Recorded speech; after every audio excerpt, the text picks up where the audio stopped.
Looking back, I wonder if this was the first sign that I like looking at things from both sides. As a preschooler, I watched Paint Along with Nancy and meticulously followed Miss Kaminsky's televised oil painting tutorials with my crayons. I drew obsessively, and my drawings always seemed to make grown-ups happy. So I drew some more. I remember my indignation at the age of 9, though, when my schoolmates were convinced my parents had done my homework. My section of the Bayeux tapestry got an A++.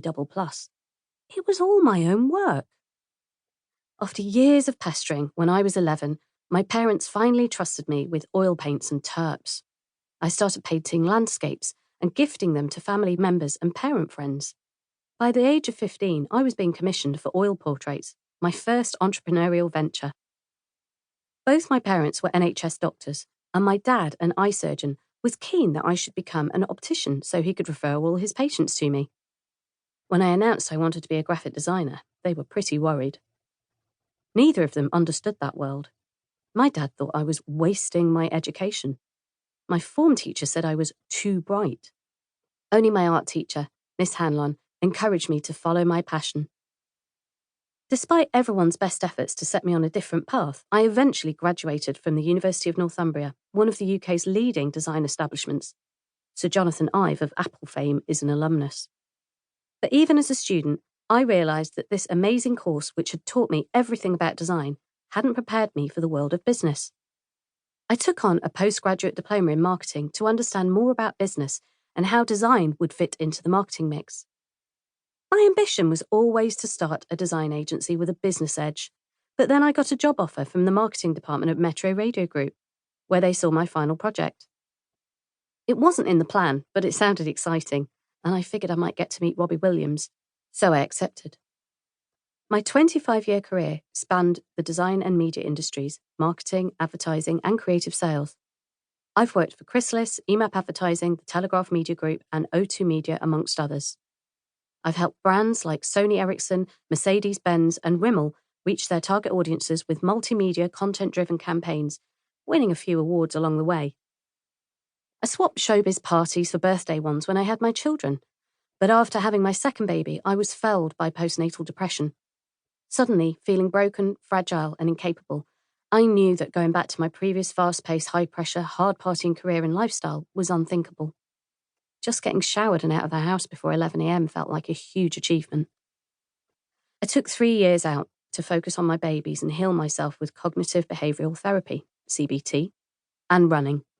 I completed a half marathon for cancer research in memory of my best friend Lizzie, project managed my own loft extension, volunteered for a local parenting group, fought off septicemia, 8 days in intensive care, amazing staff, wonderful friends, and one stubborn me refusing to die.